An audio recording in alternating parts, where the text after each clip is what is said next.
Hindi ba ako sasaktan? Ah! Mabait ka ba? Ha? Sige.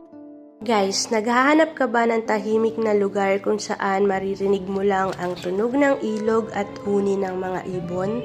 Balay Agos, Infanta, Quezon Province is the best place. Ito na siguro ang isa sa pinaka-preskong lugar na napuntahan namin. Walang ingay ng syudad, walang stress. Ang meron lang, peace, nature at genuine na bonding time. Pagkarating pa lang namin, bumungad agad ang sariwang hangin at napakagandang tanawin ng ilog. Para kaming lumayo sa mundo. Sa simpleng trip nga na ito, may isang bata na sobrang in love sa lugar. Hello? Biglang naging vlogger on the spot. Guys, punta kayo dito. Maganda dito, guys.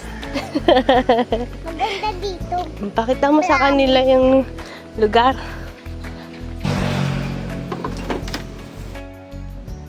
Guys, nakukuha na po kami ng yelo. Ito po. Ito po.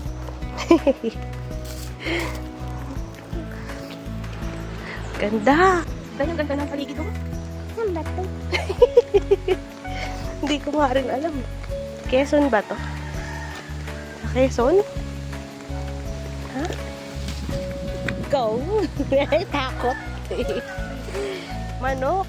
Manok yun, so. From biyahe to spot, lahat ng pagod, sulit na sulit. Sobrang blessed to experience Balay Agos.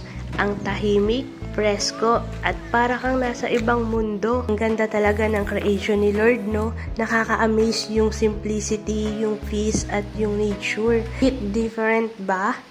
Parang nature hug us back. No signal, no stress, just fresh air and faith. Thank you, Lord.